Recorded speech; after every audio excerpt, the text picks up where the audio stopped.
button for something I'm not going to use after this week, but whatever.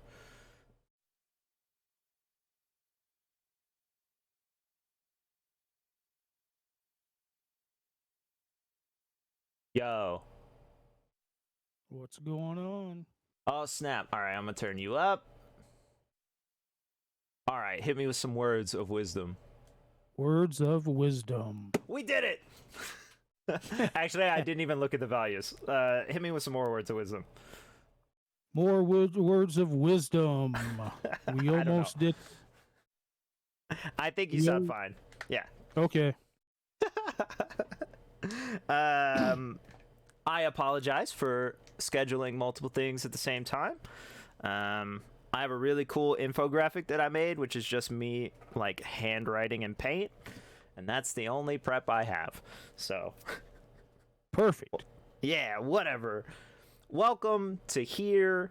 Um, if you don't know what's happening, I am interviewing people about RP and the large ideas behind it, and a lot of our friends and the people we know are in this RP thing, and we're all doing similar things, but we can't really identify necessarily what it is or how we're doing it. So I just am trying to get into the deeper aspects of it, the theories behind it and all of that stuff, and make myself a better RPer too. Hopefully that works out for everyone. I Sounds good. I had intended to prep more for your interview between interviews, but whatever, it didn't work, so some of this is just going to be made up, but it doesn't matter.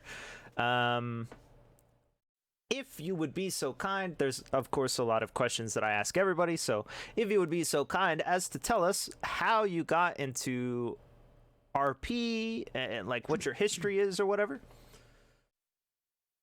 Years ago, I played some D&D. I did a little bit in like an EverQuest 2, that kind of stuff. Did some Altus Life and Arma. Um, and yeah, that's about how I get started. Cool. Um, what kind of characters did you play there? I know some of the characters that you've played before, but like, what kind of characters do you like, and what have you played before? I did some medical stuff in Altus Life, played some GTA, also did some medic work there. That was kind of a good role because you get to meet a lot of people, you get to talk to a lot of people, but you didn't have to be out there robbing banks or doing anything too crazy. Um, it's hard for me to try to want to push a story or try to drive a story because anytime I've ever had an idea about that, it never works out. Okay. Okay. So you didn't have a plan or anything, like you do what a lot of us do and we just kind of wing it as it goes? Pretty much. Okay. Good. I understand that completely. So, do you worry that um when we just wing it, that it's not going to be good or worth it or whatever? Of course, I think everybody does. I mean, and sometimes it's not. Sometimes it can be kind of boring. It can be slow. It can be hard to meet people depending or even get RP. But then sometimes, it works out wonderfully. Do hmm do you think that when we improv, or not improv, when we wing it, I guess, um do you think people can tell? Honestly, I don't think so. I Okay. think a lot of people are out there doing the same thing. Yeah. And as long as you have a response, you have an answer, you have another idea, it really doesn't matter. Yeah. Yeah. How many of these interviews have you seen or listened to? Um, After this season, I've seen a couple. Okay, cool. It just started, Gob. Don't worry. Okay, so I think that the people I'm closer to have thought more about their answers, their ideas concerning this stuff. Do you think that's accurate? Like people Maybe, who have seen them? maybe they have, or I mean, it's possible. Maybe somebody like Gob or somebody like Shrimps that you've talked to before, or you know really well. Maybe they've also kind of thought about stuff like that. Yeah. I'm not an RP doctor. I want that known from the beginning. Do you think there's anyone who actually thinks they are RP doctors? Maybe. I couldn't tell you anybody who I think is, but I think I mean we've all met characters that kind of have an agenda and Mm-hmm. that's all they want to focus on. Mm-hmm. That's all they want to do. And it's really hard to get them to distracted off of that. Do you think that those type of characters? All right, I'm gonna rephrase that because I think I've said "do you think" too many times. You know when you like get that stuck in your head. I'm sure you've heard about my idea of leech characters, and then the growing idea of progression focused characters, and then facilitation characters. And it sounds like players and characters who are there for the specific goal are progression. But of course, we know that might not be the case. So, what do you think it's. Dang it, whatever. What do you think it's like playing with someone who's like that, who's very focused, and or maybe just a progression character who's trying to push? Do you have any tips for playing with that kind of person? It can be pretty challenging sometimes if every time you run into this character it's we got to go wherever, we got to go here, we got to go do this, we got to go talk to whoever. That can be a challenge, and hopefully as stories progress, they're willing to accept and take some of that on and kind of go with that flow. If not, I don't know, it'd be really hard. If you had somebody that's like, we got to go to this dock, I gotta try to talk to so and so. Mm-hmm. Other than trying to distract them, hey, I need to go to the Freeport. On our way there, let's go there first, or let's go here first, and then it's up to the player at that point. Yeah. Um. I struggle with this, I think, and I definitely know a lot of the people out there right now struggle with the idea of your personal life has these boundaries, and when you're RPing, many times we put them aside, right? Like, I'll stay up until the end of the sail home or whatever. And obviously, none of us actually really care, but we feel this responsibility to the other people we're playing with in the story and all that stuff. But I think you're actually really good at it, personally. Do you have any tips for respecting your personal timeline, your personal life, while you're RPing? Really, I've done it. In the past I haven't ever done it. Is like you said, falling asleep, going home on the ship. Um, or I can't go sailing. I have to go take care of the horse, and then going, logging out. Hmm. Um, you have to allow that kind of thing. We're all there to have fun, and yes, we're role playing, we're being different people, but we all are people, and we have to get up the next morning. We can't be up until 2 a.m., 4 nights in a row. Hmm. Yeah, it was something that I definitely did not do as Boxster, but like knowing that the Caldecots are in Europe and knowing that it's 3 a.m., or having no idea what time it is for Danger even, and finding out that like he hasn't even gone to work yet and he's like hanging out with us was really eye-opening, and it made me think about it more and more and more of like, should I really be up right now? Should I really be playing right now? I don't think so. Um, I it's tough, and I when we were out at one point, Elias was with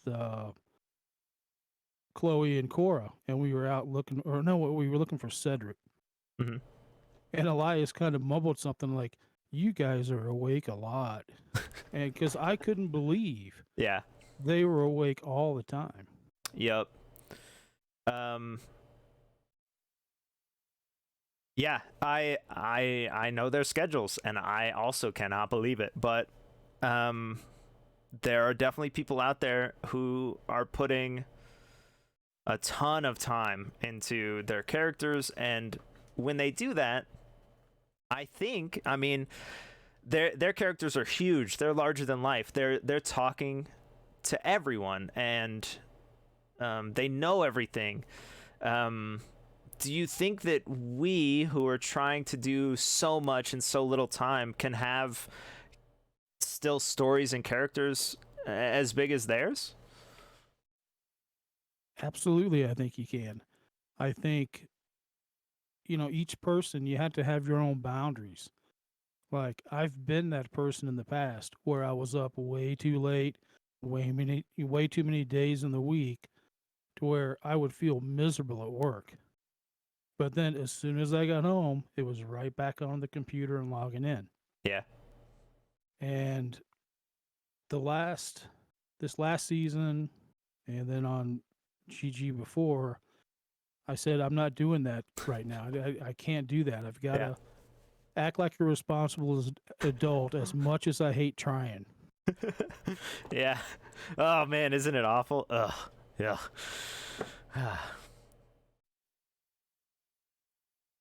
I I noticed personally, and you helped me with that even if you didn't think so. I think it's a good skill for us all to have. But I do think it's interesting, when you say like to be aware of other people um also, because, as I talked with Neuro, like I think he's aware of things all the time, and when someone says let's go out and do a patrol, for example, and you get 8 or 10 people involved, like I actually think Tiny was really good at it, for example, because he clearly did not care if we were like, hey, we're going to go to sleep underneath in the ship, right? But we as players, it felt like we were letting each other down kind of by going to sleep. It Um, it does. I felt that way, and you're right. Tiny was fantastic about it. He was like, "Yeah, whatever, it's fine." mhm. And why? And you always feel that way because 10 minutes after you log out, that's when the red flares go off or whatever. Mhm. True. But I mean, that's the only way we could play, right? Like I would rather have you play and sleep on the ship than not, you know? I think you have to look at it that way. Like if you go out on a ship and you have 8 people, and then an hour later you have four, or however it works out, you just have to accept that. and especially if like here in the U.S., it's wow, it's 12:30 Eastern, or it's it's getting late. You just kind of have to understand that as a player and in an RP, you just have to let it go Mhm. or excuse it. Um, I'm pretty sure, but not actually sure now that I'm gonna say it. You were in the Dark Side Navy? Question I mark? was. I was Okay, in. you have a question mark too. Good. No, I was in the Navy. Hmm. Um, I was in Strongbridge, Hmm. and then before that, I was in Hudson Bay. No idea who that is, but okay, cool. It got absorbed into Strong. I think I Oh, met okay, Shrimpkin's character at Hudson Bay, that makes sense. and yeah, the Navy. I caught a bit of one of your interviews where, as a new player, the Navy's a great place to go because there are people always awake. There's always stuff to do, and it's kind of a good icebreaker. You get to Hmm. know people, know some stuff, know some companies. Um, but and that's was a period where I stayed up way too late because I didn't want to go to sleep on a ship. Right, yeah, and miss something. Um, Right. do you think? Not do you think? How do you feel about large companies? Hmm. Uh, I like large companies in aspects. I also like smaller companies of a handful of people that that you enjoy interacting with. You have you don't have maybe a big arcing story, but you have stories, Hmm. and there's benefits to both. If you're a new player, maybe a larger company where you don't have to either try to contribute as much, or you feel like you have to be the person to run up and say hi to everybody. But I think there are positives to both ways to play. Um, you're obviously friends with Gob. I don't know you super well, but since I talked about it previously, you're in Soggy Boys, right? Yes. Did you feel like there was a barrier come of course it happens, in real life too, but did you feel that barrier of these people know everything about each other? I'm trying to come into the company. Did you feel that in RP as well? Or With did you feel it at with all even? I mean, in what respect? Like being in Pirate Bros or being with you or Shrimps or Um just Discord wise? so yeah, coming into Soggy Boys as a Discord and then also coming into the company of Pirate Bros. Um you're obviously welcome in both, but what I'm asking is, did you feel that click mentality where you were on the outskirts kind of thing? Pirate Bros. Pirate Bros. No, I did not. Okay. Um, but in Discord, I know a lot of people in there. I may not know them well, but I have either talked to them in game or seen them in other Discords talking. Um, and no, in Pirate Bros, I didn't feel any kind of uh, feeling of being an outsider or not welcomed. Now, had you not asked Elias to stay, he may or may not have. He may have sailed off somewhere else, or and then come back the next week. Yeah. Mm, do you? Jeez, why do I keep saying the same words? Um, how does what you see in not only our Discord, because you are in there as well, but like the larger community Discords, how does that affect how you think about characters in game, if it does?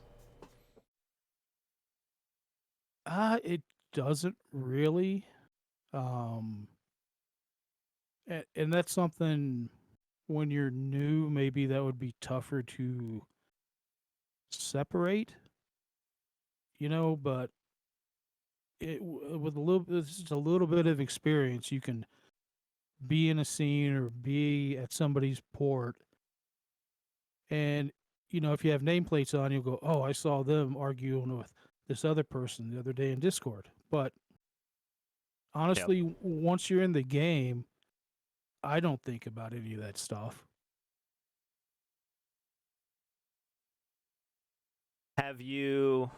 So Arma is like old school, I think, to me, because I've never played. Um, Although I'm sure people are still playing, of course. But it sounds like you've been in RP situations for a long time. Um, have you built um, like a radar or something for people and characters to where when you meet them in a game or meet them in a scenario or something, you sort of have preconceived notions because you've seen similar things over and over again?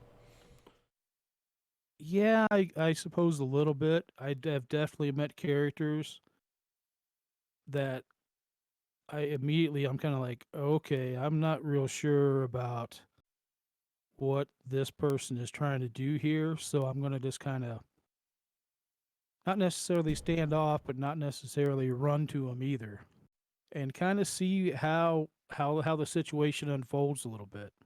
Mm-hmm.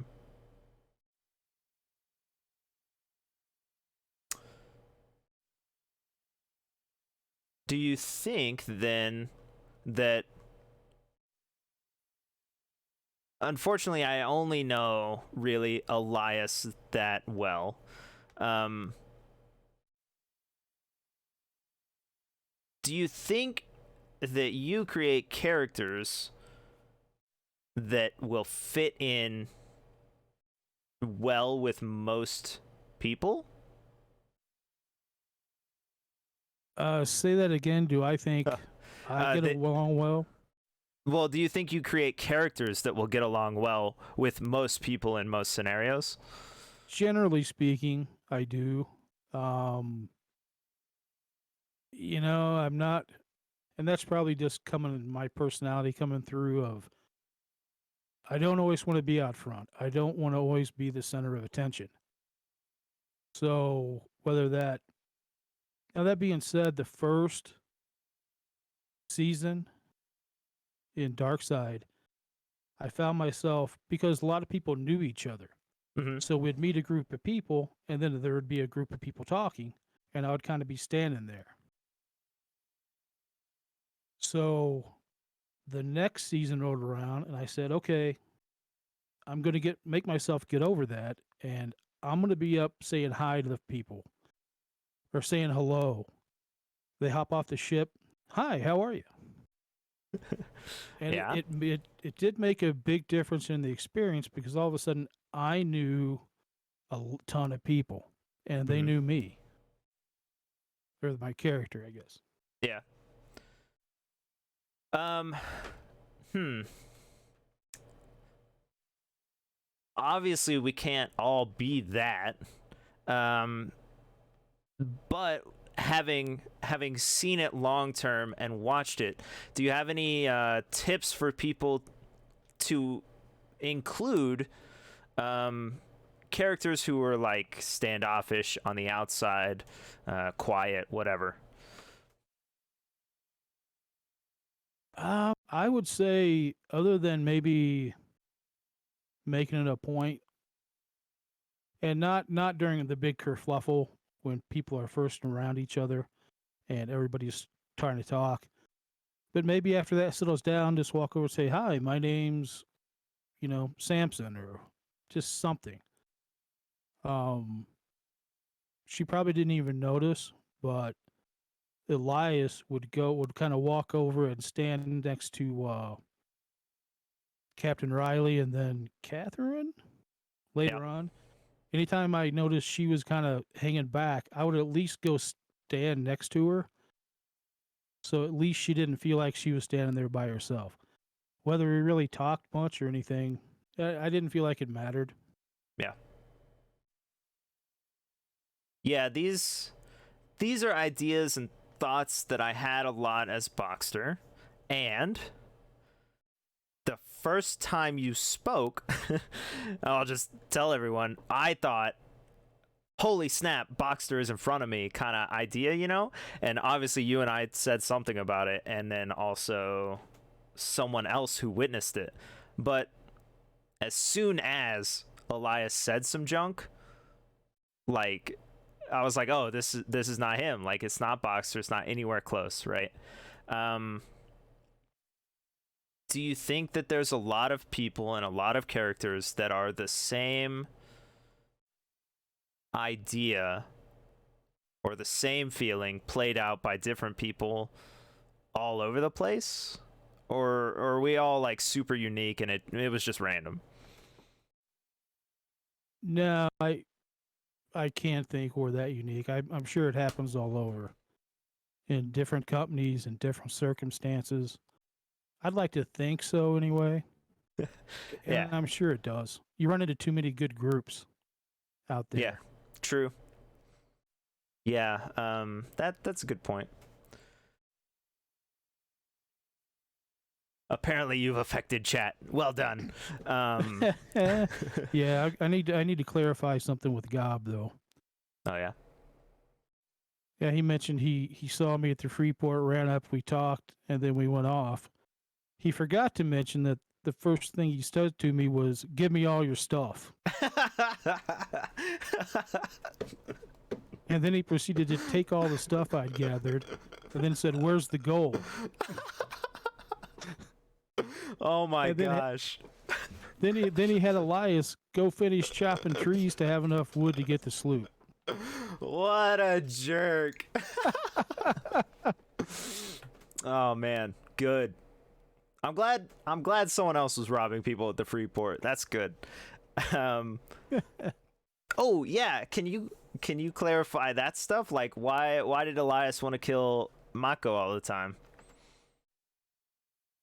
I think that was after he took the horse or something like that. I think it was after he took the horse Yep, that without happened. asking. There was a time before that though. Man, I can't remember the exact circumstances, but Oh, I think I remember. I think it was just the fact that, well, he had robbed me, and then he sailed me around for a couple hours, and then I didn't see him again until the first poetry thing. Um, and he never told me his name. perfect. Poor Elias. He was like, "Who are you?" So I told him. Elias told him, and then Gob goes, "Well, I'm a world famous pirate captain. I need no introductions." And Elias went, "Okay."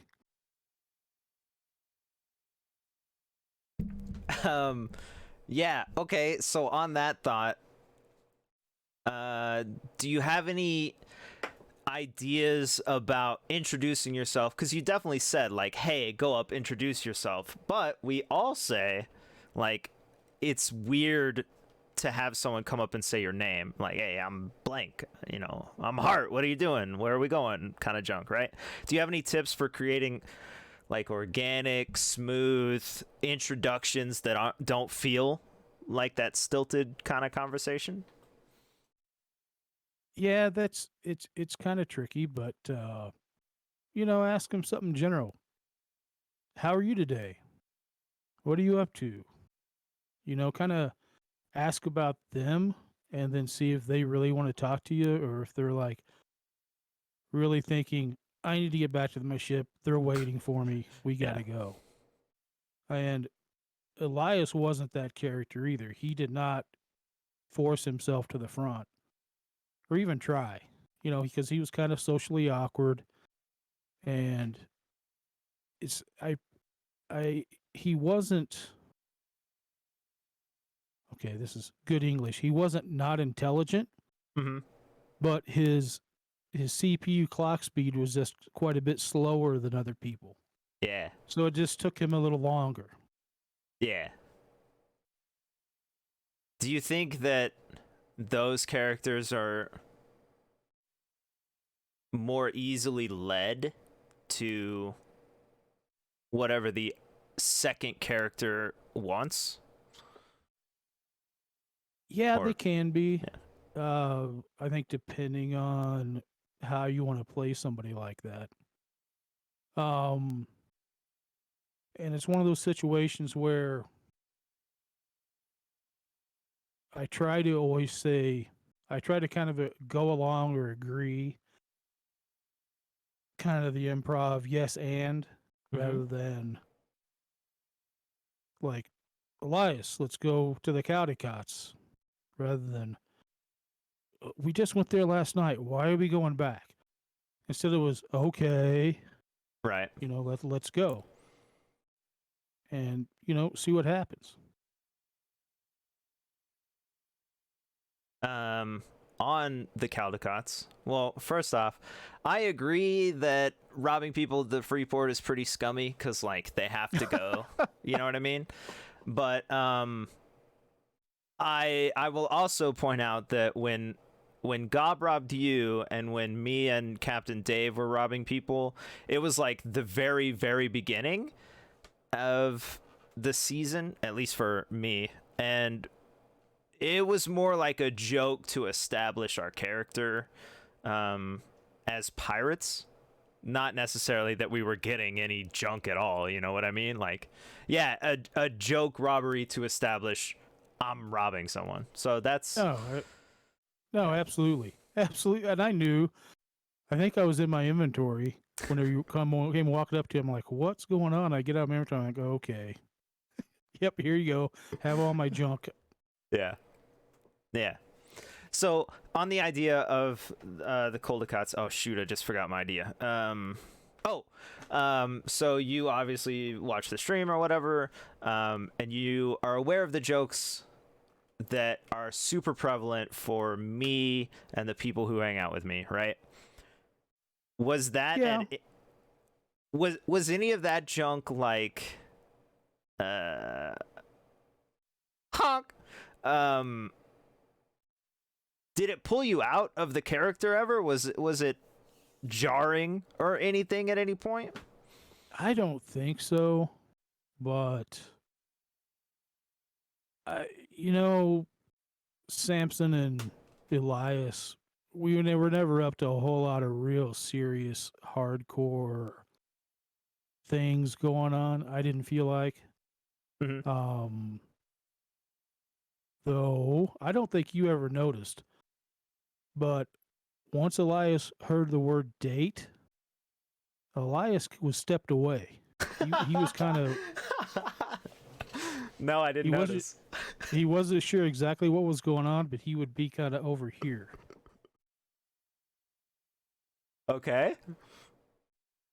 Uh, was there like stuff behind that? Oh, actually, more importantly, did you have a bunch of backstory and stuff for Elias?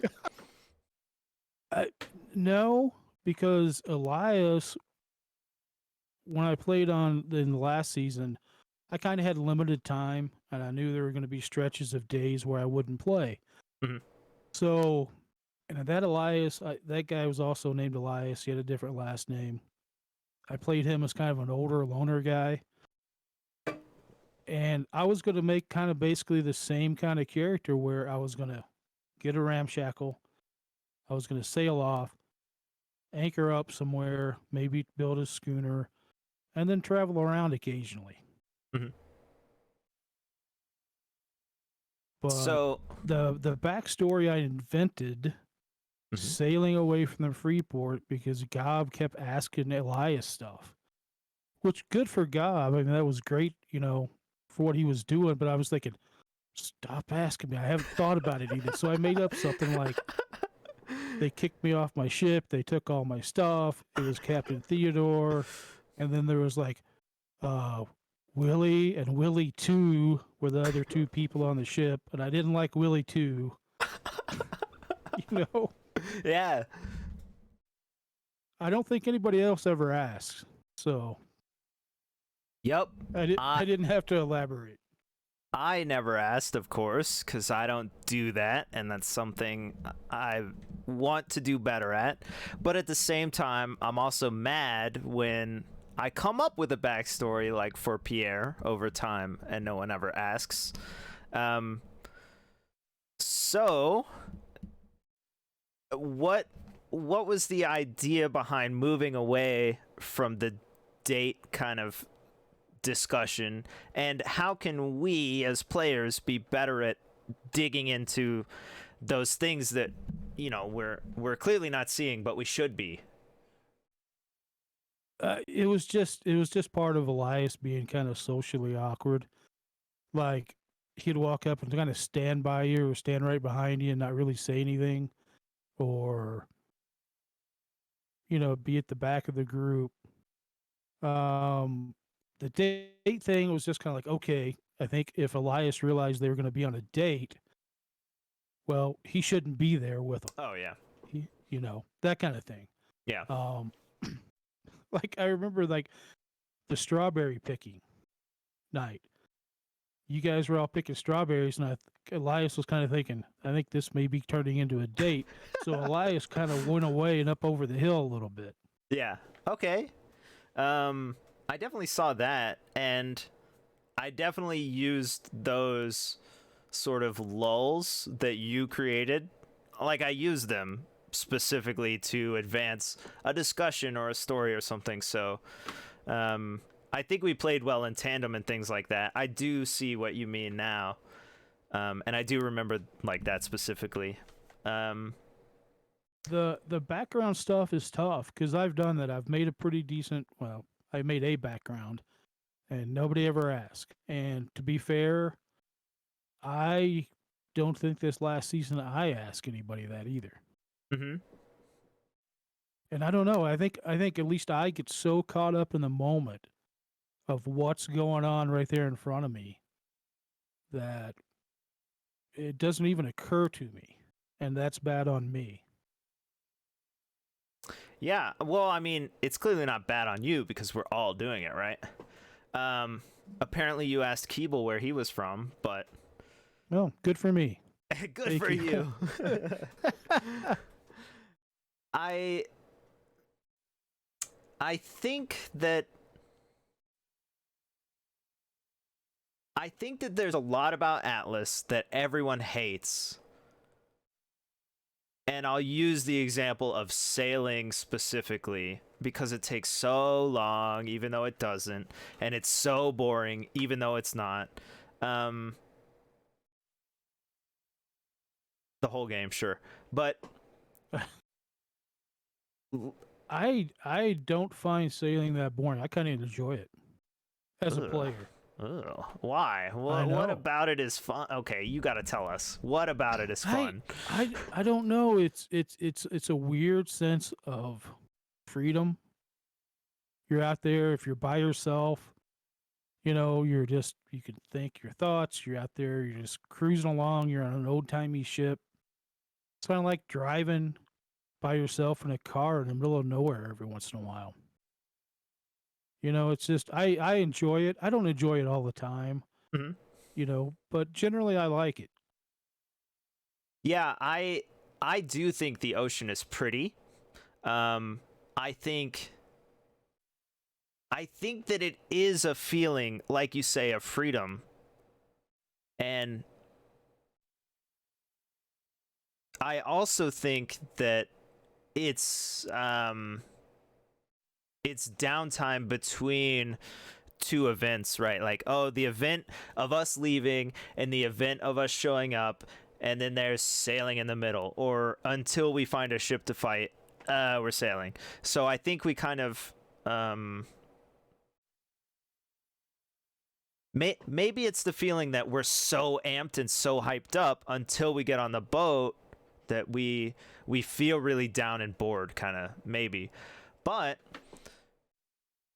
do you think we should be using that time more effectively in not just appreciating the freedom, but do you think we should be building our characters during that time? I think it's a good time to do it. Um, it's also a good time to go get something to eat quick, or get up and go to the bathroom, or get up and go grab some water before the next fight, before we get to the next port. Yeah. So there's a little of each. I mean, whoever's sailing has always got to be there, right?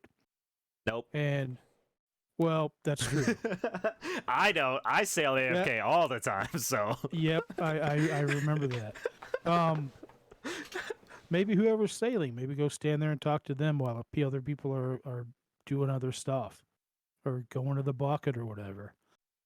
And yeah, I know we've bounced around each other at RP for years, but I never really knew your characters that well. Me personally? Yeah, you. Oh, okay. Well, I was just making sure you weren't talking. Okay. Yeah, I agree. Slick. I knew Slick fairly well because he spent some time in Strongbridge years ago. I think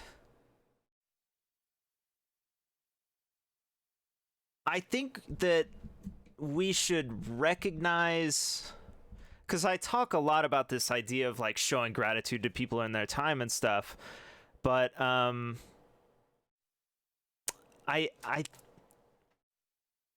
I think we should create our own meta, basically, of ship sailing, in which there are zones on the ship, and like you said, the captain has to always be there most of the time, not me, but most of the time, right? So I think that if you stand next to the captain, you should be helping to promote engage RP there, and that in moving away, you're saying I'm AFK, I'm whatever, or I'm not interested, or I have to go feed my dog or handle my kids or some junk, right? Yeah, no, I like that. I like that idea. Yeah, I think that would help keep the sailing person involved. I think that sailing questions that Outlawed used are really funny. And I also think that there's a lot of conversations that can be had, how'd you learn how to sail? And boom, that's a backstory question that like pumps people up, right? Like, oh yeah, tell us about your backstory. I thought what Outlaw did too. That was good. I don't know that I'd ever seen it before. Just to kind of have something going as you're traveling. Yeah, I've seen I think the Navy did it, and I've seen a lot of pirates do it, where you like play games in the middle of the ship and stuff. I think I've seen it a lot, so I don't find it that interesting. But it is good for people to stay involved and engaged and stuff. So that's another way to like create a zone, right? Like, I'm around the game, so I'm RPing, or I move away from the game, I'm not available. But obviously your character's always in the game and always available, so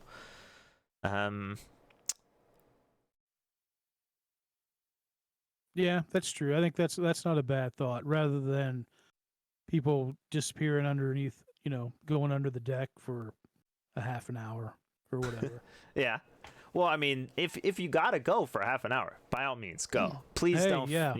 Please, yeah. If I guess I'm kind of leading towards what I talked about with shrimps. The idea that there's a big event, it's overwhelming, there's so many people. Do you think it's worthwhile and even possible to create these zones where people feel comfortable moving away to have conversations? Because most of the time it's done in anger and frustration when they do that. I think it's possible to do. The first time I ever went to a ladies' night, I was there for about 10 minutes and I had to get away just because I'd never experienced anything like it. Mm-hmm. There were people everywhere, there were conversations everywhere. I think, if you have a big event and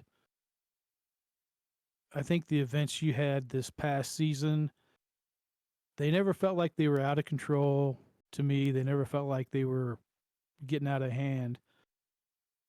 But maybe have a whatever, a coffee area, a quiet place, or I don't know what you'd call it, but hey, we have this available. If you're not interested in the fashion show, you can go over here and sit at our waterfall cafe or whatever you have.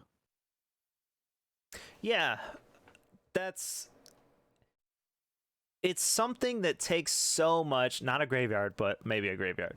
It takes so much like planning and thought and all of that stuff. So when I say moving away is done in anger and frustration, what I mean is like sorry, shrimps. But like when there's a bunch of people talking and then another conversation pops up and you can hear both conversations at the same time, it makes it unbearable. Exactly. Like you can't focus. Well, you can not it's not even focus. You can just hear everything. So some people, often me or someone else, is like, hey, use your whispers or whatever, and or move away or some like we're talking here, and it becomes frustrating because like you're trying to get them away, you know. It does.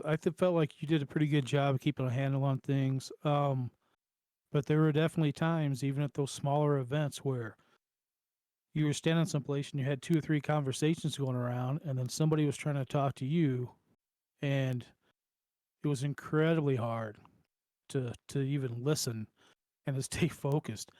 And I've extricated myself from ladies' night that first time Mm-hmm. because it was nothing like what I expected. I had no idea what I thought it was, but it was so much more than I thought it was going to be. Yeah. But and it's tough. It's and as much as you try not to let whatever's going on in real life, like you had a bad day at work, you didn't sleep good the night before.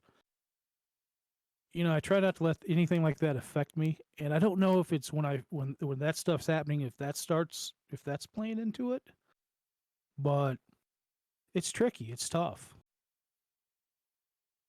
Yeah. I do hold events. I might in the future, but having talked to people about it and stuff, I definitely think that's something that I'll at least try. And if I don't remember, please someone call me out on it. Like, where do we sit when we're being quiet? Oh, snap, my bad. But let me just tell all of you people.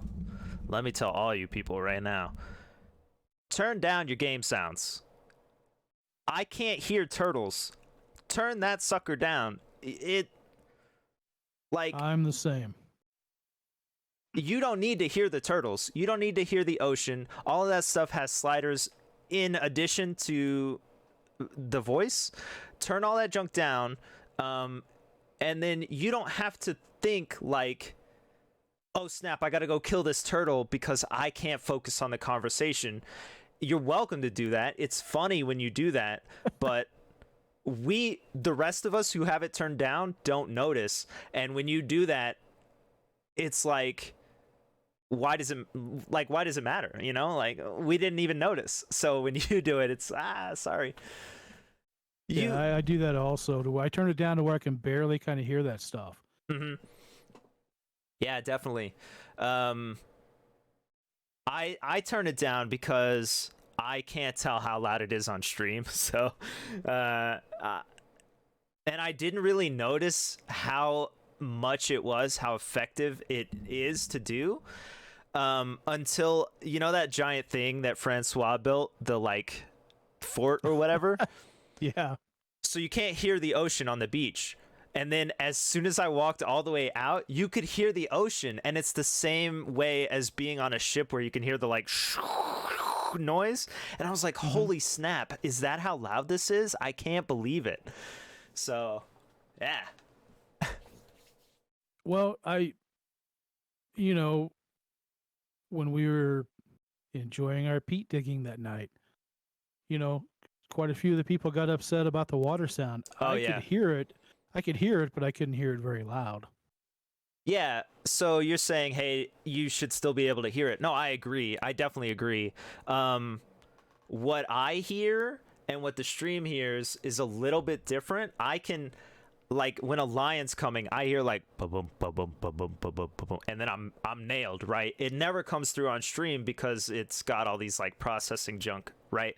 So I hear it a Right. little bit. They never hear it, but someone like Shrimps who has it turned up all the way, or someone who's new, like they hear like bum bum bum bum bum bum bum bum, and I don't hear that junk. It's like I'm not saying ignore it. I'm saying tune it out a little bit if you want I to. personally, I think having that stuff turned down, helps me concentrate on people speaking Yeah, and not being distracted yeah, or have voices competing for others, with other sounds. definitely. I told people in game, like, if you move, I can't. I like it. It makes me look at it. Right. It's the same thing with sound. Um, if I hear something, I'm thinking about it, so I miss some things people say. It's just a thought, we're working out theories and stuff. You don't have to do it, anyone. Don't worry about it. We're spitballing. We're spitballing over here. Dang.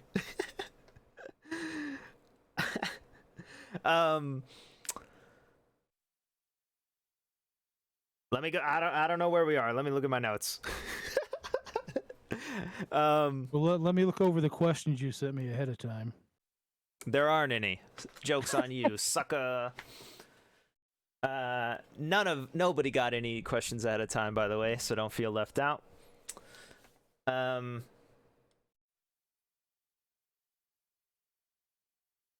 You didn't. Well, okay, Gob got them ahead of time because he got them last season and the season before. But other than that,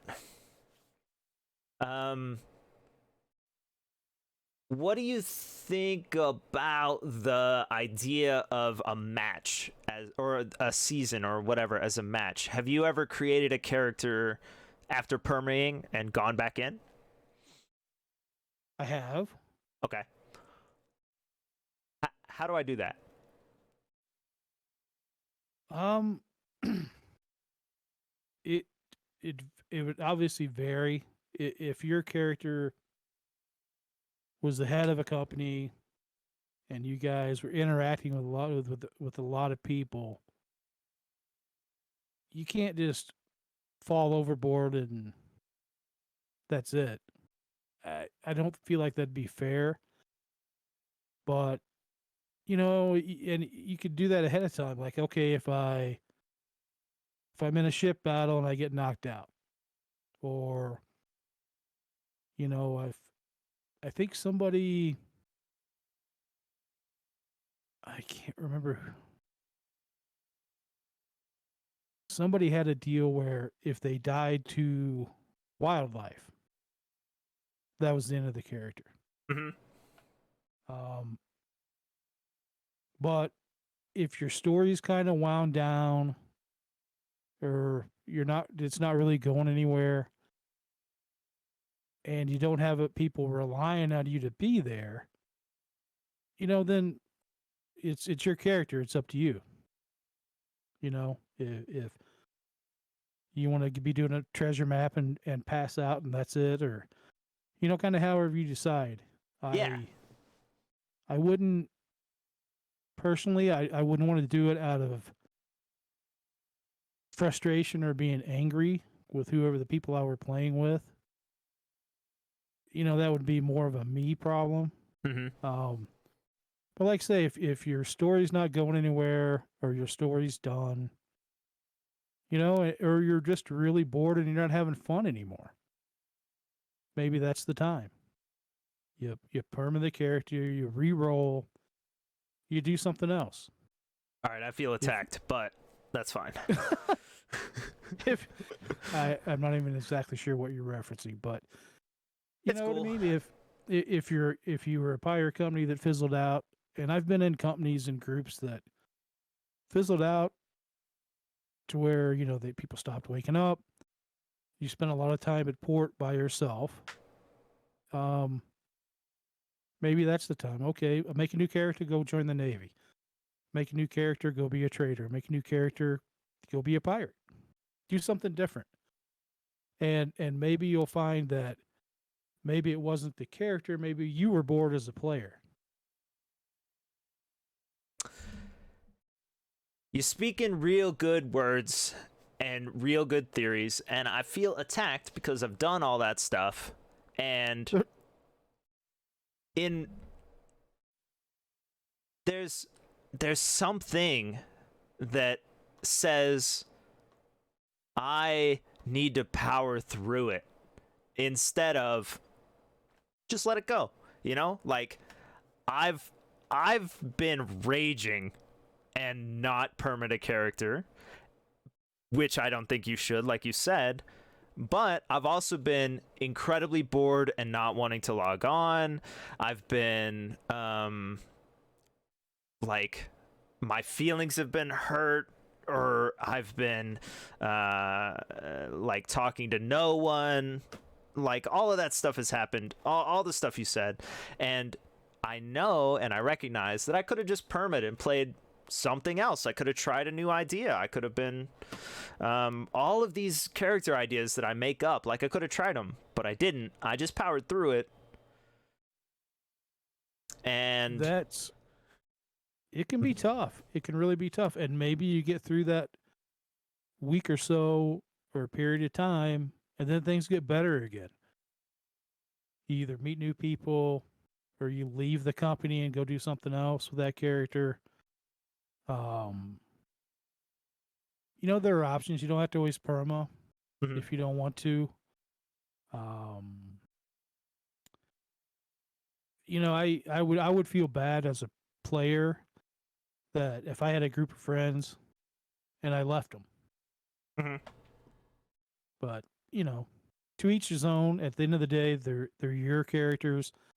If you don't enjoy them, by all means, do something else. Yeah. So we've talked a lot about like how you feel in regards to other players, the worry about missing out, but also the feeling of like I should do this in order to help other people or stay in game or whatever. And I think that's a really like intense, convoluted, deep concept. So what is our responsibility to other players to provide good RP, as everyone says? I think it's interacting with other characters. Mm-hmm. It's being there. It's part of it is waking up and going out on a patrol when you didn't want to. You know what I mean? Or being with them. Or well, you just said if you don't enjoy the character, maybe do something else. So you could, but for other people, you said for other characters. Yeah, the responsibility to others, because it's we don't want to be that character you mentioned at the beginning who's solo focused and forces everyone else, but we also don't want to be the character who stays awake too long and puts themselves out all the time. So where's that balance? What's our responsibility? How do we find it? I feel like when I'm playing, I try to contribute, whether it's RP. I'm not a huge gatherer. I'm not an animal breeder. I was in Strongbridge. I never did a single trade. But there were others were always doing that stuff. Mm-hmm. So, it was just kind of being there. It's building a kitchen stage when you don't like to build. Or it's just doing little things like that. Or where you going today, Seamus? Oh, I got to go to this place. Oh, well, let me go along with you. If there's hesitation, or if they like to go, they do that stuff by themselves. Don't go run it up, jump on the ship and say, let's go. Yeah. it's kind of a line. That's one of those lines you have to kind of feel out as you kind of learn the group dynamics of people around you Mm-hmm. and the characters' personalities. Who's got the, Tiny and Danger kind of had bigger personalities, I feel like. Mm-hmm. Um, Others didn't. Um, I gotta go back and watch Neuro. I missed it, but It's cool. Seamus, Seamus, a couple of times over the season would realize Elias was kind of not involved in whatever was going on, and he'd Mm-hmm. come over and kind of get Elias and try to get him involved. Involved, and I was like, "That's incredibly sweet of you to do that," but I was just being Elias. Yeah. Yep. Um, that's been called out to me, and like I've definitely seen other people do it. Like you said, standing next to people, talking to people on the fringe. But I also have this theory, and having lived at the castle, I'd like to ask you about it. In my opinion, Atlas is not made to have buildings away from the dock at all, and to build anything away from your dock is to limit RP. Do you think that's accurate? Agreed. Absolutely. I thought as a player, I know that Elias, Samson, and whoever was at the castle was not involved in a lot of things that were going on. Mm-hmm. I was okay with that, but it didn't encourage everybody seeing everybody all the time. Mm-hmm. I know I woke up several times and I'd be at the castle and I'd see a couple of ships go sailing out Mm-hmm. from the other side of the island. And, they were gone. They were out on patrol, and that's fine. But if we were all kind of more central, Mm-hmm. it would have been better, I think. But at the same time, I loved the castle as an RP building, Mm-hmm. as a place to RP. I thought it was fantastic. As kind of quirky and screwy as it was, I loved it. Yeah. It was intentional. Um, because I knew what I was going to do ahead of time, I set it up that way, and then everything that followed afterwards is not what I think is good in Atlas. Um, yeah, the Navy on Darkside is the same way. So in the Soggy Buoys, the restaurant was the place which was our dock, and then our buildings had to be able to see it at all times, because that's the only way that you can always interact with people. Same thing with the way Cornucopia was designed, same thing with all of these ports that I've been involved in. Even the Branson family ranch, you had to be able to see the dock all of the time, no matter where you were. And the castle split us, sure, but all of the buildings inside also split us. For example, the kitchen, if Riley or Shrimps was in the kitchen, there was no way to see someone flare at the war docks or the trade docks or any of that junk, right? Yep. I agree with, I'm going to butcher her name, Ayana. Mm-hmm. Close That's enough. absolutely true.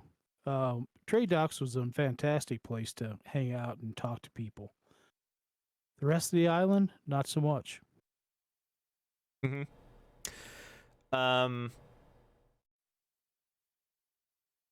I will say that Strongbridge. No, Strongbridge was still jacked because there was a port, or there was a dock really far away from some of the buildings. I was gonna say it was really big and it was, designed It for was after RP. Yeah, that's true. It's really hard, original right? port wasn't. It is tough, especially the first iteration of Strongbridge had that some kind of big festival, so they made a huge event area, Mm-hmm. and then they had another set of docks behind that, kind of way out of sight. I think that was the first time I ever saw Boxster, by the way, Uh, at Strongbridge. I mean, yeah, I went like 3 times maybe. I never spoke to you. Yeah. We were standing around talking, and somebody said, "Who's that?" And then a couple of people took off on top of a building, and somebody was up there crawling around on a building. Yeah, I was gonna ask you if you were there for that. Was. That was really funny, and I'm glad you were there.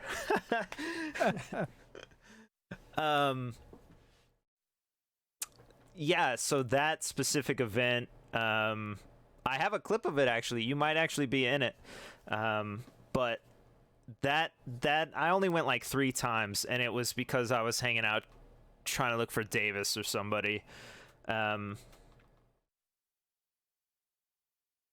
But I remember how big your dock was and going, wow, do they really use all this space? You know what I mean?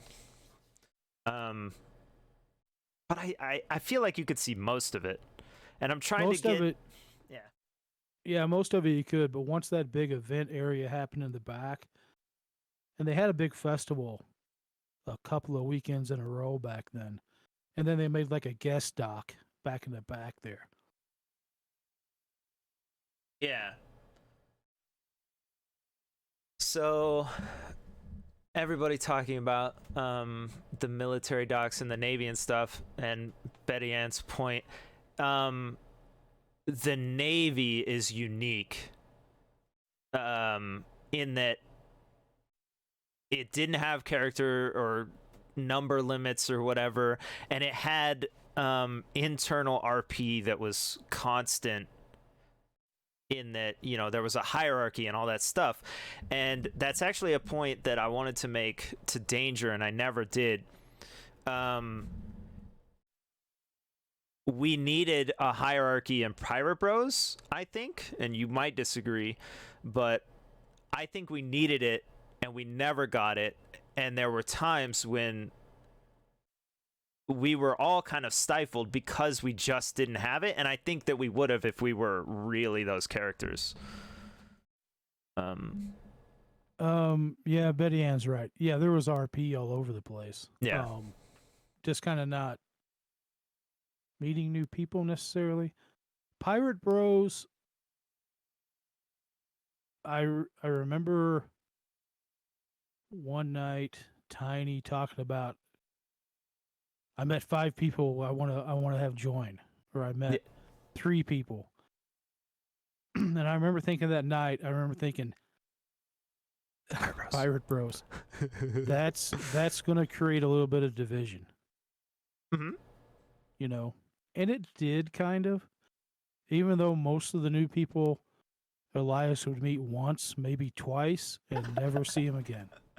Yeah. I think that I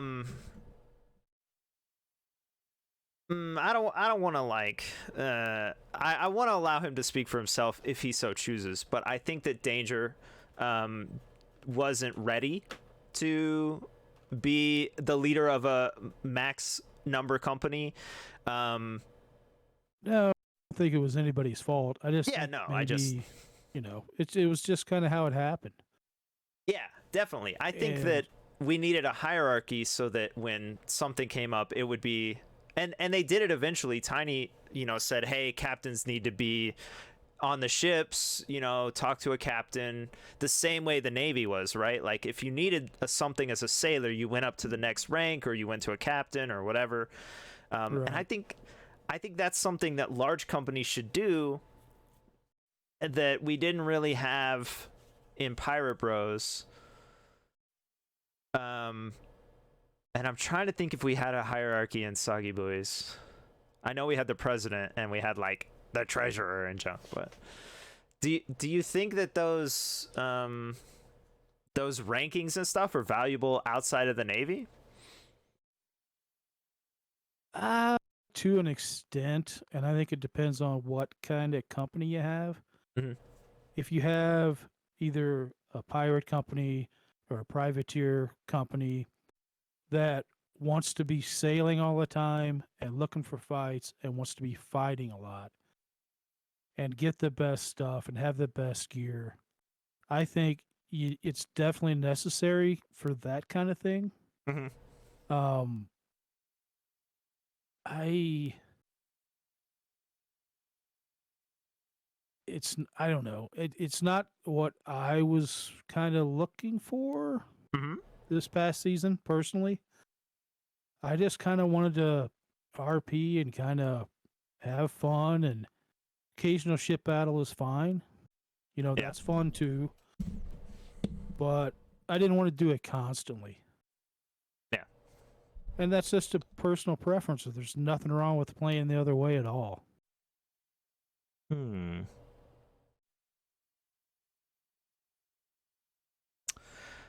Preceptor said they tried. So, I mean, I definitely looked in the logs and saw ranks and stuff, but I didn't know what any of them were. So, I might be speaking for them and I might not know. So, I apologize. Could have, yeah. I mean, I know we had a lot of captains for a while. Mhm. Well, okay. Quartermasters. I mean, everybody was a captain.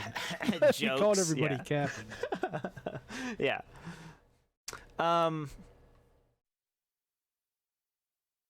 Did you know they had weekly meetings? I went to one or two of them. I went to a meeting where, okay, everybody lay low. There's lots of stuff going on. Stay in C1. Go do ships to the dam. Just keep your heads down. Now, it may have been the same night they went out and got in a big fight. and I was just like, well, so much for that. Yeah. I do have this other question that I sort of came up with. Do you think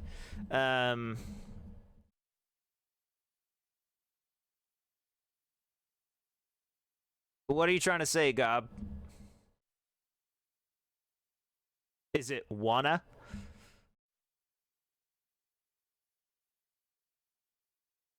Wanna. I can say wanna. I wanna. That word is blocked. If you got it in there. Sorry. It's interesting to see people like, whoa, what is this moderation? It's so funny. You don't have a ton, but you just have that odd quirky one. It trips people up. It's pretty funny. Yeah, I like that one. But that word is the word that they use in all the bot messages, and it's always spelled without any like it's always spelled normal. So if you block that word, you block all spam. Surprise. Nice. That's why you're a professional streamer. I'm not a professional. What is this? I'm not a professional streamer.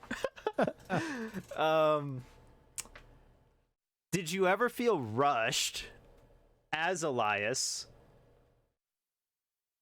when like playing Elias out as the slowness and all of that stuff?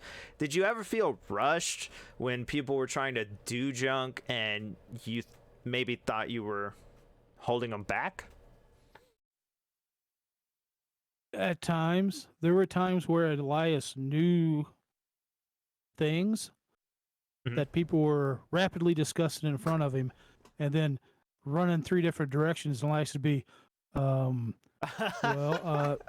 then they were gone, and it'd be like, well, okay. I mean, there were times it was frustrating. Yeah. But it was what it was. Having played a slow character, I'd like to tell you that I feel your pain. I think it's funny too, but whatever. Yeah, go ahead. There were times because Elias wasn't the first one up there. He didn't know a ton of people on the seas. He met a lot. But Hugo in Arlington's, every time he would see Elias, he would say, "Hi, Elias." which I always thought was awesome of him that he remembered. Uh-huh. But I have other than like that first poetry event, I don't know that I ever spoke to him. Just Yeah. something quirky from the season. Sorry. Uh I know he was there at the event, but I don't think we were ever actually introduced, because when they were at that first one, they were doing something. They had some message to tell somebody, and then they got drunk and hopped away, right? Yeah, they were all over the place. So people knew Samson, and they definitely knew Elias, but I didn't know them. And it was weird to see like I had forgotten. I had been out of Atlas for so long that I had forgotten how much people know that you don't know if you're not, like, people knew me and I didn't know them. You know what I mean? Like I wasn't Right. doing the hello, my name is, and they weren't doing it to me. They just knew me. Boom. It was really shocking, and like I started pointing it out, but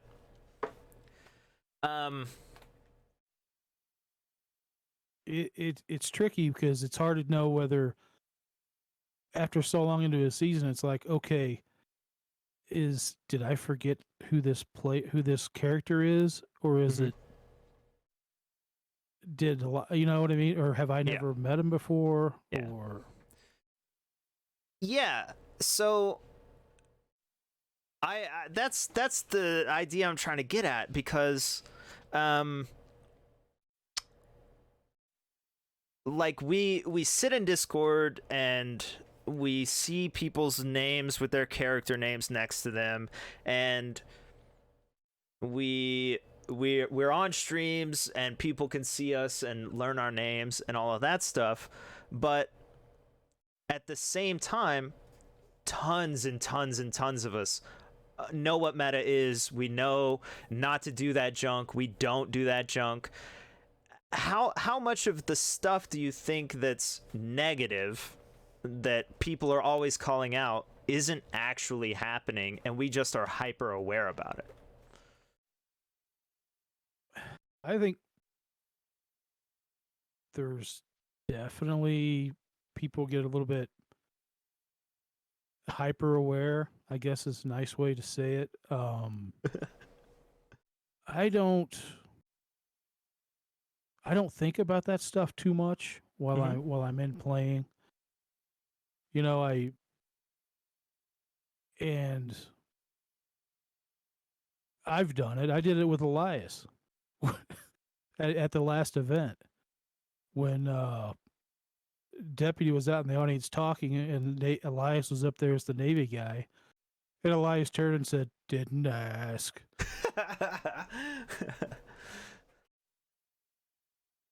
You know, but it's yeah, it's tricky. It's Well, and so I don't know. I don't know if people are new enough they don't know that they shouldn't look at the map and then sail to where the other ship is at. well, here's my point, and it's the same thing as this bot, right? Timing out Gob. Um, there's a lot of streams where there's a ton of people, and if you say specific words, you get timed out. But because it's a bot, you can't tell that it's not a human timing you out, right? You think the mods have timed you out for your thought, and that's not what happened. I think that in this RP thing we're doing, that a lot of times people are really smart and they remember things that we can't possibly know that they know. And I think that a lot of times we see something and we think that's kind of meta-y, but what really happened was their character talked to someone else who said, yeah, Elias, he talks a little slow, he wears purple and black, and then someone walks up to you and says, Elias, how's it going? you think, wow, that's meta. I can't believe it. It's so shocking from this character. And it was nothing. Like, it was all perfectly normal. And I want people to sort of think, hey, it's not always negative. It's not always aggressive. It's not always the bad thing. Sometimes people just know who you are. And Absolutely. And I wouldn't think of it personally as he must have saw me on a stream. I would think of it as I've forgotten who this person is. Right. Because I'm a bad player, but I'll blame Elias and I'll just go with it. Yeah. Betty Ann said, ask how you know me in character. That is the hardest thing to do. Because you said you're blaming Elias. I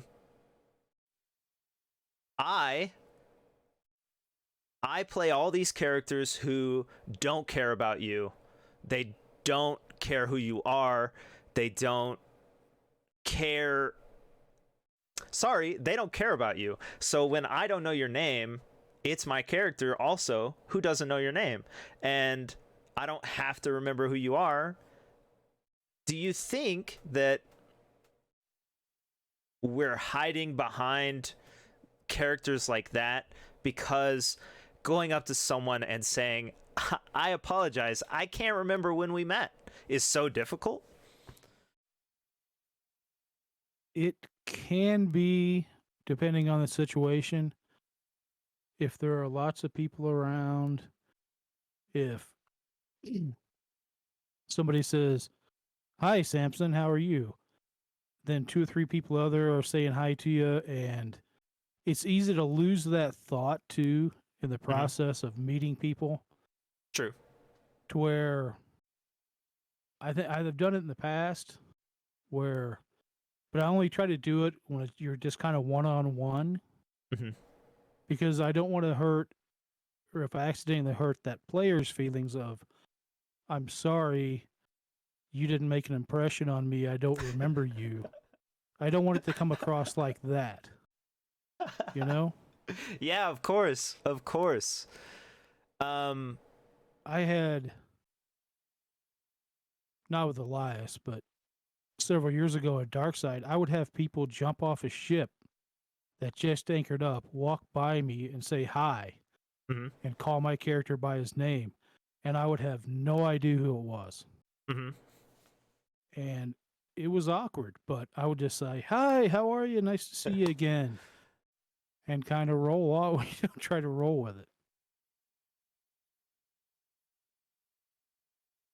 Clearly, I should be interviewing Betty Ann. Hey, you got any free time? Yeah, hit me up on Discord. Let's talk.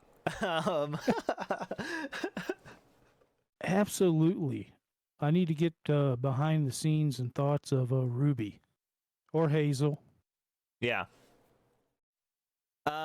It's just something that, like, I can't, like, I mean, I can, obviously, but it's so easy to not do. It's so easy to say, oh, my character doesn't remember, but I'm gonna pretend that it's okay, the, like, weird blend kind of stuff. It is, and it's always me who doesn't remember. It's not Elias. It's always me. Because for whatever reason, you can have those long nights of playing where you go to a couple of ports you've never been to before and you meet a bunch of people. At least I'm not going to remember everybody. I just Okay. Let's try and solve it real quick. No offense, pirates, you all look the same, but there are definitely people that we remember, and I remember even on the very last day of GG, I woke up on the ship and I looked over and I said, is that a person on the dock? And then I peep scoped it, and the silhouette alone was like, oh, that's Elias, right? And like voices, specific shirt colors, animals. How do we make characters that make it easier for other people? Because obviously there are tons of people who just can't remember everybody that they meet. So do you have any tips for making unique, memorable silhouettes or characters or whatever? I think if, like Samson, he had the blue pants, the red striped shirt. Elias was kind of similarly dressed. Mm-hmm. And kind of, I mean, it helps not to look like everybody else. Like Elias was kind of tall and he was pretty chubby. Mm-hmm. And you know, everybody else is a buff kind of pirate looking guy. And Elias always kept the short hair. He never grew a beard. Mm-hmm. You know, and he had that big nose. And so, and when I made him, I'm like, okay, I'm going to try to make him a little bit distinct and not look like everybody else. Have the beard and mustache, the long hair. And because it's easy to do, I've had plenty of characters that look like that. But I think that helps. I think that helps you get recognized a little bit. And I understand people like to change their looks and look different all the time. That really doesn't help me remember at all. If people change their look every couple of weeks, it makes it tough. It really does. Yeah. All right, I'll say it. All you pirates look the same. You all have your shirt off, and you have a bunch of tattoos, and you have black pants and black whatever, and you're wearing guns. You all look the same. But here's the thing. Safiria is in here earlier, or is still here, or whatever. She made it to where I could tell pirates apart, which was really odd to me. But she was like custom creating tattoos that had meaning behind them for specific pirates and junk. So obviously everyone, you know, has tattoos on their pirates that they care about or whatever, right? But in my opinion, the act of going through designing a tattoo with a tattoo artist and all that junk for a pirate made them super recognizable, and I could tell pirates by their tattoos, whereas most of the time I can't, except for Mako. And that's probably the only thing that set out cookie cutter pirates separate from me. Otherwise they all look the same. Yeah, I would agree with that. There's some amazing artists out there who do some amazing work like that with the tattoos. Yeah. Or there was a guy in here earlier who he played Lord Vine. Not earlier, sorry. Weeks maybe ago. I have no idea. It's all running together. But he played Lord Vine, right? And he looked just like Lester Filch, who looked just like gosh, what is that other character's name who was always like taking people out to look for treasure?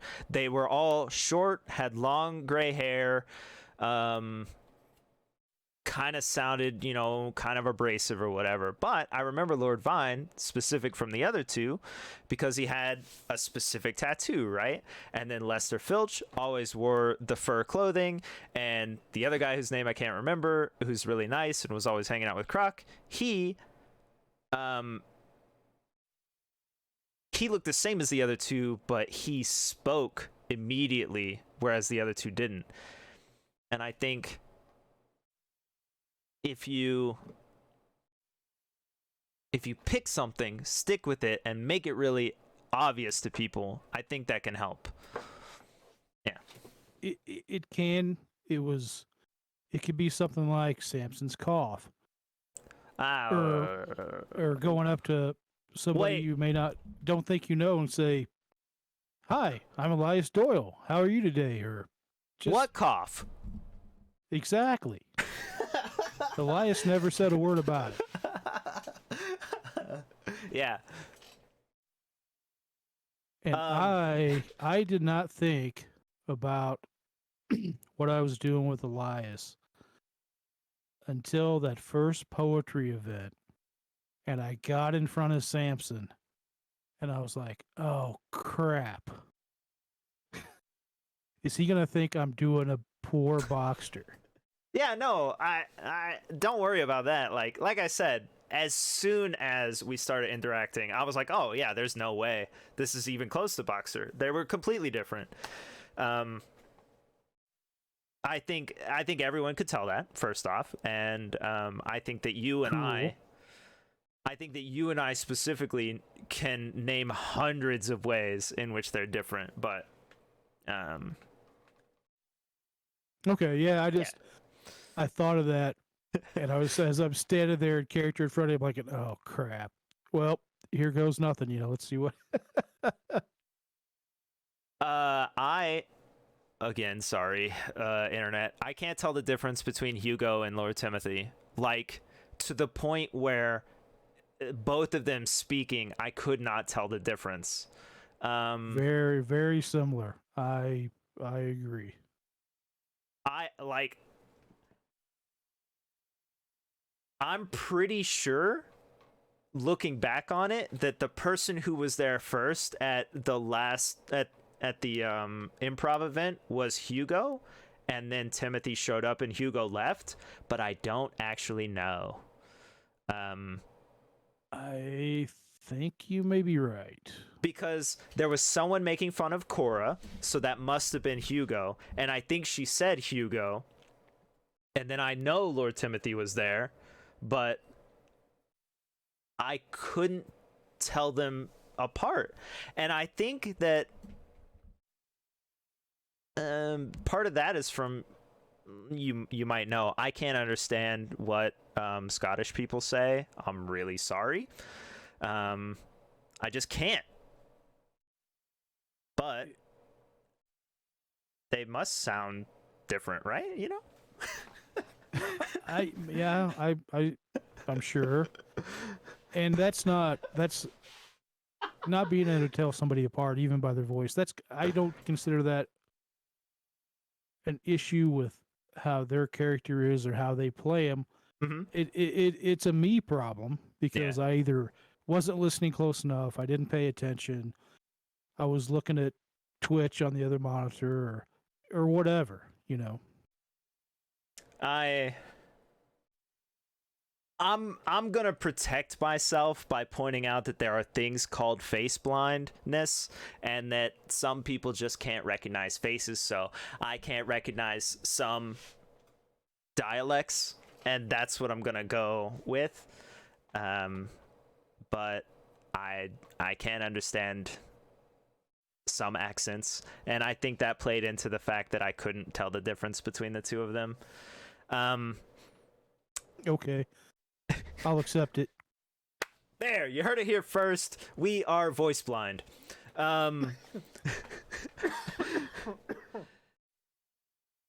Do you think that... Well, I know your answer. So I guess what I'm trying to say is...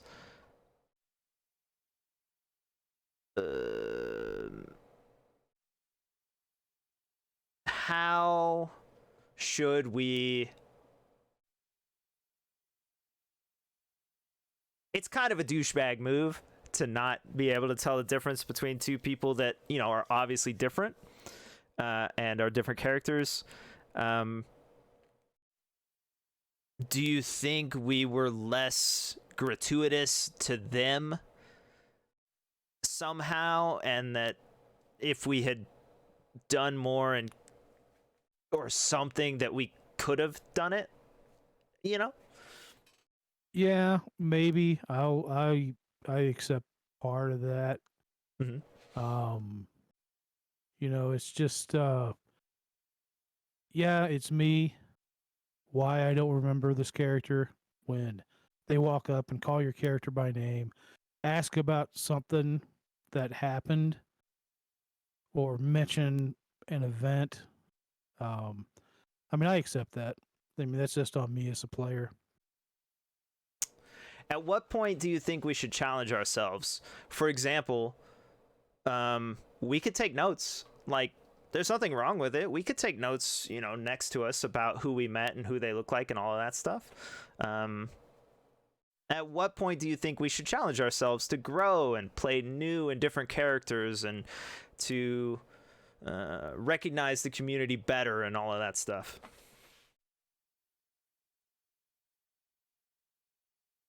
Or should we? You mean as opposed to playing the same character all the time?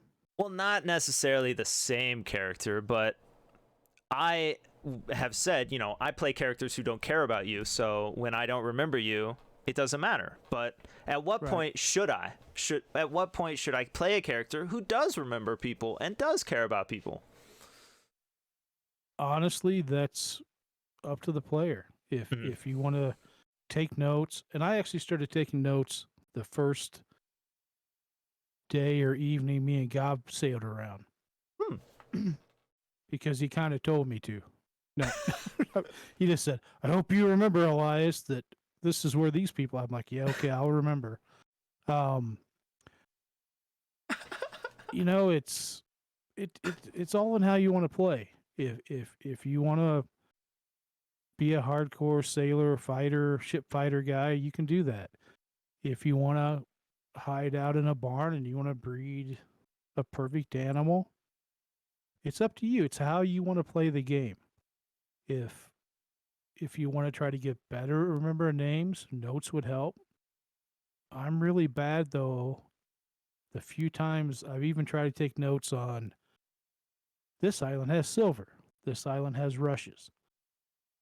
I forget to take notes a lot because I get so caught up in even just a casual conversation between characters can be amazing. And I like to focus on that as opposed to trying to take notes and trying to remember every little detail. I feel like for me, it's more important that I kind of be in the moment rather than trying to write down what a character looks like, what his name is, what he company's in. At least to me. That's just me. So I gotta pee, so I'm Preceptor. getting squirmy. But Okay. I do want to ask you about this thing because, like I said, after you told me how long you've played and stuff, Preceptor and I have played together multiple characters now, and the silver thing is a joke. Writing down the materials on an island is a joke from Boxster and Edward. Is his name Edward? I'm pretty sure it's Edward, but then when I tried to call it up, I'm not sure. Was that the resource map Murphy asked Samson about one time? Yeah, so it was a callback to a time when this guy was trying to help Boxster and they were trading information, right? So Boxster had mapped out several islands and I wrote down the resources on some islands or whatever because I thought it was valuable at the time. And then I stopped doing it because I was like, this is a waste of time. Everyone's doing it. I figured it was something like that. It was pretty funny because you said you had lost it or it's something, and then later on, I think you said to Elias, you can't repeat that kind of work, or you can't duplicate that kind of work. Exactly. Well, okay, so that's obviously a joke that's, at this point, years old, okay? And I'm sure you have these jokes and you have these thoughts about old servers and old characters and all that junk. And I'm cool with it, and maybe you are, but at what point do callbacks like that become intrusive, I guess, to new characters, if they do? They don't bother me. I don't think... Well, because obviously you're going to do it with somebody you know. Mm-hmm. And you're probably not going to do it in a large setting. Mm-hmm. It'll be like kind of a drive-by or standing there waiting on something, and you just kind of out of the blue kind of poke somebody, just kind of like, haha. I like that kind of stuff. Mm-hmm. I think it's a little bit of a, I had a great time back then with you. I haven't forgot about it. At least that's how I always take that kind of thing. Yeah, that's a good way to point it out. Like it's a like a gratitude remembrance kind of thing. I haven't forgotten. It still makes me laugh, kind of thing. That's a good point. Yeah, I don't know. Preceptor probably doesn't know. I don't know if you know why Elias pulled a sword on him, on Captain Murphy that night. With the parrot thing, because that's the only time I remember. With the parrot thing, but a week or so before that, Mm-hmm. Samson was going someplace. I don't remember if you were going to the Caldecotts, you were going to the Freeport, and it was after Captain Riley had disappeared. Oh yeah, sorry. Samson said, "Don't be alone with Captain Murphy." Well, I said, "Okay." And so I was in that information room one time as Elias looking over notes, and Murphy walks in. I just closed out of my notes, so it was Murphy. I walked out, hopped on the horse, and rode back to the castle. Oh man, sorry, Preceptor. Man, I didn't even know there was a note room. So dang. So somebody told Elias about it at some point. Yeah.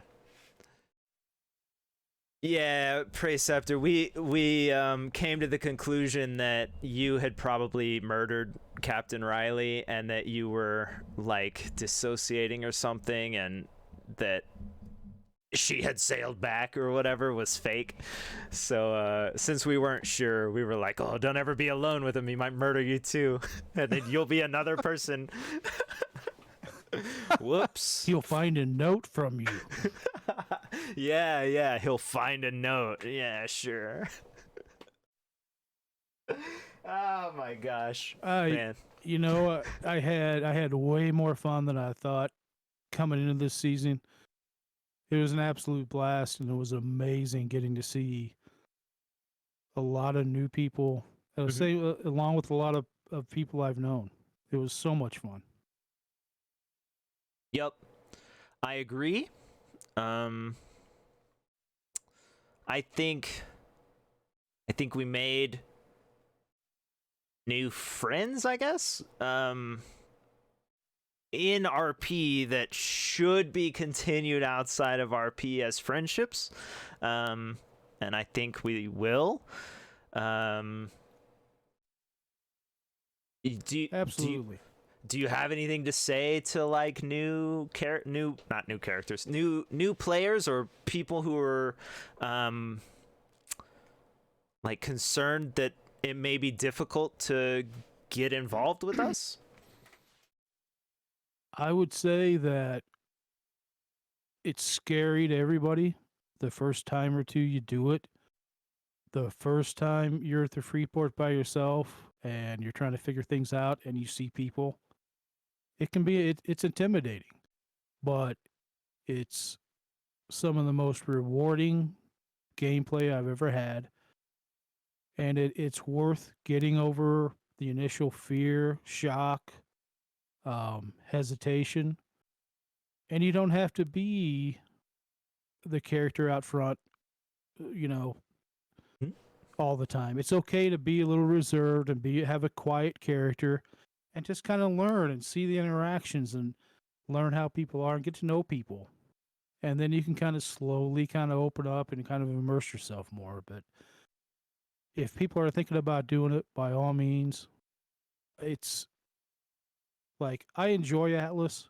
Would I play Atlas by myself as a game? No, never. But yeah, no. but when you add in role play and it becomes this amazing thing. Yep. Yeah, I agree. Don't be scared to ask anybody. Look, I guess I'm just gonna talk for everyone. Don't be afraid to ask any of those people, you know, if you want to hang or whatever, if you could join us, because we're all like pretty open to most people, you know what I mean? So come on down. So. If you got questions, let me know, I guess, because I'm here, and you're here. Welcome to here. But don't be afraid to just say, hey, I'm interested. How do I start? Basically. Right. Yeah. And I think you streaming it, you're you're friendly with chat, you interact with chat. Having the GTRP command just to say, hey, if you're interested or if you want to learn more, here's where you can go. And this will kind of explain more about maybe the mechanics of what we're doing. Yeah. Shrimps asked why, for the record, still have to pee, why do you play characters that don't care about anyone? I have played characters that occasionally care for other people. Oh, okay. Hearts, sorry. Yeah, it was to me specifically, but you're welcome to answer. Yeah, I mean, go ahead. No, I was just messing. Oh, okay. I think I can't remember who I asked, but I asked someone about the idea that we as players have delusions of grandeur, which is our story when we're playing it is important to us, or is our focus, right? And I have that same thing where I have goals that I want to achieve, and it doesn't matter what happens along the way, because I can handle anything that you throw at me most of the time. But I have these goals that I want to achieve. So, for example, with Pierre, it didn't matter who you were. It didn't matter what you said. I wanted to prove that scams and fraud and all that stuff in any form is damaging and evil, and I wanted to show it. So I played Pierre as evil, and like I played it to the goal, and it didn't matter. Like nobody else mattered as long as I was achieving it, right? So sure, I knew characters and I remembered people and I knew their stories and I could tell their words or I could tell their voices, but other than that, like, did I achieve the goal? Yes, no. That's all I was really shooting for. And I think personally that that's a terrible thing to do, and I think I'm good at masking it. I always play characters that don't care about anyone. Correct. So Samson, Pierre was an example. Samson, all I wanted to do was run server events. It didn't matter who came. It didn't matter if I met anybody. It didn't matter if I was in a crew. I was going to run server events from the very beginning, which is why I ran them every single week.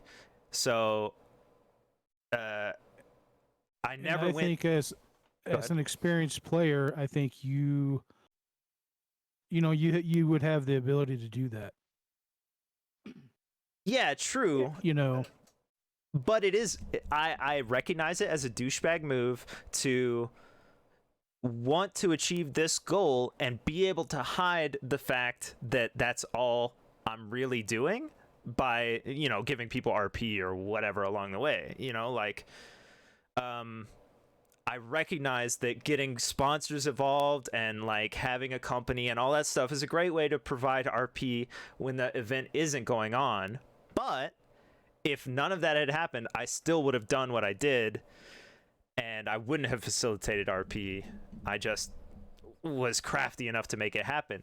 And Shrimps is probably thinking Boxer cared about people, but I didn't.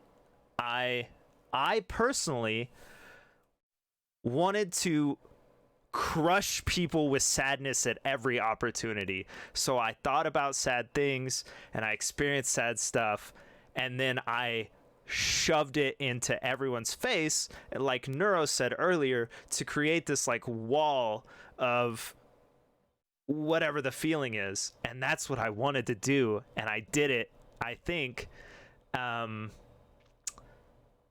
because it was my goal. Like, I'm going to try and achieve said goal. So in these interviews, well, yeah, pity, sure, sadness, pity, whatever. Yeah.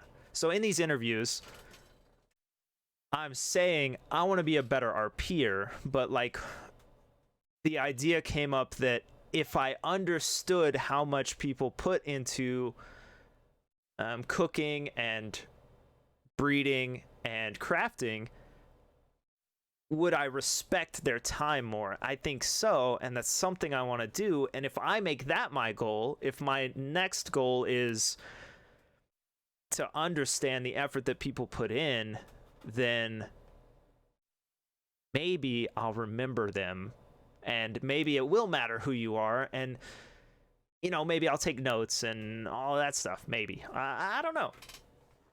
Maybe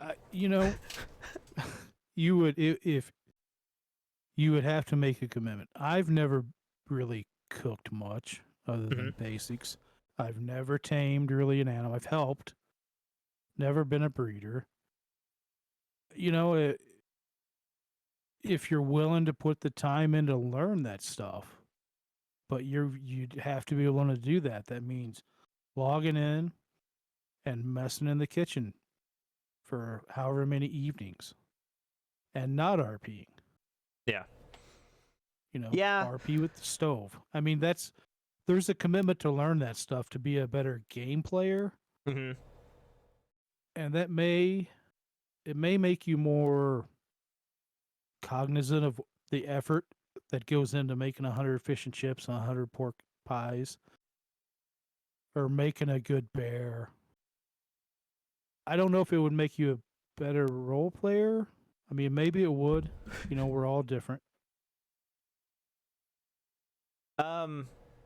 So I had this idea in Discord, right, of like taking 5 or 10 people and going through the ARC storyline. As we have a little story together. It's a server, we go through the ARC storyline, right? I don't like ARC. I don't like anything about ARC. But if I tried that, I think I would respect the game of ARC. I think I would understand people who play it more. And that's the same kind of idea I'm trying to get to, where like, I'm going to play my character as my character, and for some reason you people are going to love it because that character is the character, right? But to move to the next level, to understand like more, is a goal of mine, and to understand the time people are putting in and how their stories can grow and develop and how I can help you do that and stuff. It's really hard to conceptualize, it's hard to do, it's hard to keep in focus, but that sort of thing is, I think, a better RPer. So when I say learn how to breed in order to care more for players who are breeders, it's not just that. It's like I would have more opportunity to give some RPer who's a breeder that I met. I would be able to give them like more strands, more opportunities, because I understand breeding too. So it's not necessarily that, oh, I have game mechanics down, I'm a better RPer. It's this idea of providing opportunity to everyone, and also providing opportunity to myself, and making our stories better just by freaking knowing. I think knowing is opportunity. Yeah. Yeah, okay, I see where you're coming from. I would be a better Atlas player, would have been, if I had ever played ARC. I had never played ARC. Yeah, so me too. I didn't know any of the mechanics when I first started playing. If you want to run to the restroom real quick, go for it. No. And I wanted to mention it to Shrimps. I played on Jam's Atlas server back in the day. I don't think I ever met Shrimpkin. Could have, but wouldn't have recognized her. But yeah, I was hopeless. Even when I got to Dark Side, I was pretty hopeless at the game. Yeah. Well, I've still never played Ark. And I learned how to play Atlas from people like Slick. And I value Slick very much, and people like that who are willing to teach people very much. But he and people who already know have the ability to provide RP to people who don't know, simply because they can send those new players or people who don't know down paths that they might want to go down while they learn the game. And on Gob's point and Shrimp's point together, why have a goal? I don't have goals, according to Gob. You do have goals in your characters. Osus was designed to be like a launch tool, I think, personally, because he is a character who loves to introduce himself. So I play characters who don't care about introducing myself, and I have to find other ways to get involved with people, right? But Osus, who loves to say his own name, meets people just to say his own name. The goal is to meet people and then RP with them, right? Shrimp says, oh, I don't have a goal. Why not have no goal? Your goal is to, in my opinion, I would say your goal is to find something to do with your time, and have fun doing it, right? So when we talked, you said, oh, I spend a lot of time gathering, or I spend a lot of time repairing or organizing or whatever. But that sort of stuff is facilitation RP that helps other people play the game. It helps you get involved with them. And I think that we all do have goals in our characters, even if we don't think they're important or necessary to the world or any of that junk. I do think you have goals, and I think that you do it to not fall asleep. Sure, but you could be playing Borderlands. You could be playing a different game, but you're talking to us in Atlas. You know what I mean? So there's definitely goals beyond what you think you're doing, I think, personally. There are, and that's what I think is appealing to a lot of people about Ark. It's also with an Atlas. You can grind and do things like that as much as you want to. If you have time to kill, go gather 100,000 softwood or whatever you have. And there's nothing wrong with that at all. If that's how you want to spend your time doing it as your character, that's great. But if you don't have that kind of time, or that's not what you want to do, I mean, that's what I said. There's so many different ways to play the game. Yeah. Yep. Oh my gosh, Nightbot, relax. Nightbot's only talking because you're all talking, so it's your fault. Yeah, I didn't know you that well. Like you said, we sort of circled around each other without really meeting. So, I think that this is like a really good thing for me to meet new people and talk about RP and all that stuff, and also to get to know my friends better. I think I would like to say that if you are a streamer, you should tell people what you think about RP, and you should tell people about your characters, and you should do all that stuff. I don't interview streamers because you have your own platform, but I think you should do that, A. And B, I think that all of us, oh my gosh, Nightbot, I think that all of us should just talk to each other more, just like this, maybe not necessarily voice all the time, but I've seen people just hop into voice channels and chat for a while, and be open to who might come in and, you know, talk to them too. Maybe you'll meet someone who likes Ark as much as you do, or the lore as much as you do, or, you know, whatever. Yeah, it's that's awesome. I consider the people I've played with, the people I've met, you know, to be my friends. And, you know, internet friends, I mean, whatever, but it doesn't mean that they mean any more or less than a friend in real life. Right. They're just we just relate and interact differently. Mm-hmm. Exactly. Yeah, that's what I was. Hey, spoiler alert! You're gonna hear it in Neuro's interview because you said you were gonna go back. We're friends, and you people are my friends, and tons of people are my friends. So we did it just by meeting each other in character. We're friends. Surprise! Yeah, we did it. Yay! We did it! All right, I'm gonna go pee. Thank you very much for talking with me. Sorry about the confusion and junk. It's okay. Yeah, it was cool. You got anything? Any last thoughts, or should I just smash a raid? Smash a raid. Thanks, Boom. chat, and thanks, Hearts. Yo, oh wait, that's me. I was about to say, yeah, thanks chat and thanks, and then it was me. So, yeah, no problem. Have a wonderful whatever, everyone. I'm gonna raid some Puppet D&D. If you haven't seen it, check it out. I think it's really cool. If you like D&D or whatever, yeah. Oh, good. Slick's here.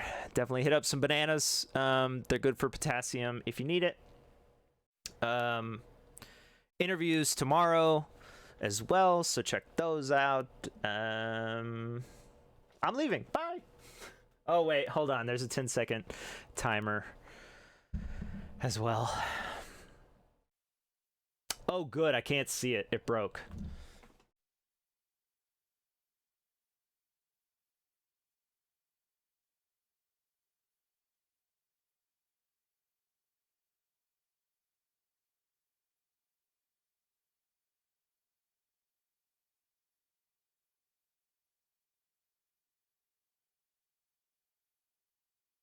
Welp, it is oh, wait, maybe I could do it from my phone. It's broken. The raid has been